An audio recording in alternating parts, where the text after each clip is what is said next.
फैसला इसलिए रुका हुआ है क्योंकि अभी 24 तारीख को इस पर जो फैसला आना था हाई कोर्ट के जरिए, उस पर अभी सुप्रीम कोर्ट ने ब्रेक लगा दिया है। हमारे साथ इस मसले पर चर्चा करने के लिए प्रभु चावला मौजूद हैं, साथ ही साथ आचार्य धर्मेंद्र और फिरंगी मेहली जी भी हमारे साथ मौजूद हैं। चर्चा जारी रहेगी, लेकिन सबसे बड़ा सवाल यहां पर यह है कि क्या सुलझ सकता है यह समझौता, अयोध्या विवाद का कोई हल निकल सकता है इस मामले में, चाहे निर्मोही अखाड़ा हो, हिंदू महासभा हो या फिर सुन्नी सेंट्रल बोर्ड हो। इनमें से किसी को भी यह नहीं लगता कि सुलह सफाई के जरिए इस मसले का हल निकाला जा सकता है। हर किसी को यह लगता है कि बहुत वक्त बीत चुका है और अब अदालत के फैसले के अलावा और कोई रास्ता नहीं है और कोई जरिया नहीं है जिससे इस मसले का हल निकाला जा सके।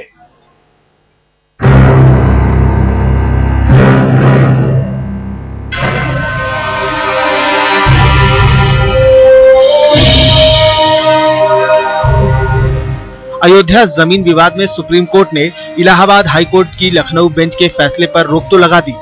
सुलह समझौतों से मामला निपटाने के लिए अयोध्या जमीन विवाद के सभी वादियों को नोटिस भी जारी कर दिया गया, लेकिन जिनके बीच जमीन का झगड़ा है वो इस फैसले से सहमत नहीं है। चाहे निर्मोही अखाड़ा हो, हिंदू महासभा या फिर सुन्नी सेंट्रल वक्फ बोर्ड, सबका यही कहना है कि अब सुलह की कोई गुंजाइश नहीं। जो फैसला होगा वो अदालत से ही होगा। ये तो साहिबान की पायस होप है। हमें कोई उम्मीद नहीं नजर आती कि सुलह कोई आउट ऑफ कोर्ट पॉसिबल हो सके, क्योंकि 19 साल से हम देख रहे हैं। सुप्रीम कोर्ट में याचिका गई है, सुप्रीम कोर्ट उस पर विचार करेगा कि पार्टी का क्या कहना है, पर एक चीज सर्टेन है कि इस मैटर कम्प्रोमाइज की कोई उम्मीद नहीं दिखती। कॉमनवेल्थ की दलील से बिल्कुल सहमत नहीं हूँ, क्योंकि जो कश्मीर में स्टोन पेल्टिंग हो रही है, हजारों लोग मारे जा रहे हैं, उससे देश की बदनामी नहीं हो रही। खाली फैसला आएगा उससे देश की बदनामी हो जाएगी। देखिए, फर्क तो बहुत पड़ा है।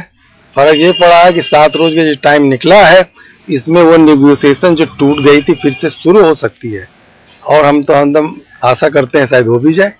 हाई कोर्ट के कोर्ट नंबर 21 में 3:30 बजे 24 सितंबर यानी कि शुक्रवार को फैसला आना था, लेकिन जैसे ही ये खबर फैली कि फैसला टल गया है, यहाँ पर हड़कंप मच गया। कुछ चेहरों पे खुशी थी, कुछ चेहरों पे शिकन थे, तो कुछ चेहरों पे गुस्सा और कुछ पर राहत।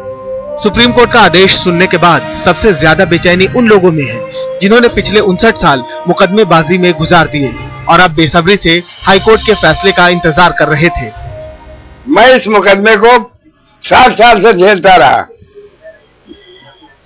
तब ये लोग कहाँ थे जो लोग आज सबको सुलह की बात कर रहे हैं। अदालत जो फैसला करेगी हम उसको मानेंगे।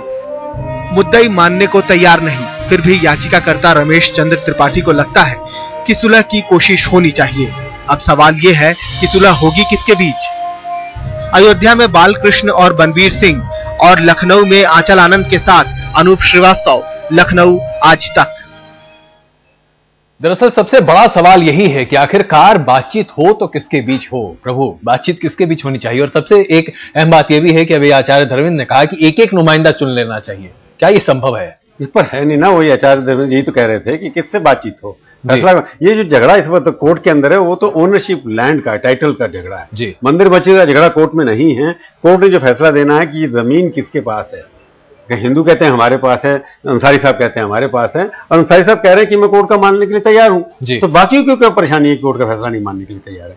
रमेश चंद्र त्रिपाठी जो गए, जिनके लिए इतने बड़े वकील मुकुल रोहतगी अपीयर हुए हैं जी। मुकुल रोहतगी तभी अपीयर होते हैं जब उनके कन्विक्शन होती है, तो उनको भी जब वहां आकर खड़ा होना पड़ा, उनको भी लगता है कि एक बार डेफरमेंट कराइए, आपस में फैसला कराइए। तो मुकुल रोहतगी साहब को नाम बताना चाहिए था कि मेरा याचिका जो करने वाला है उसके पास ये एक फार्मूला है कि इन आदमियों के साथ हम बात करेंगे।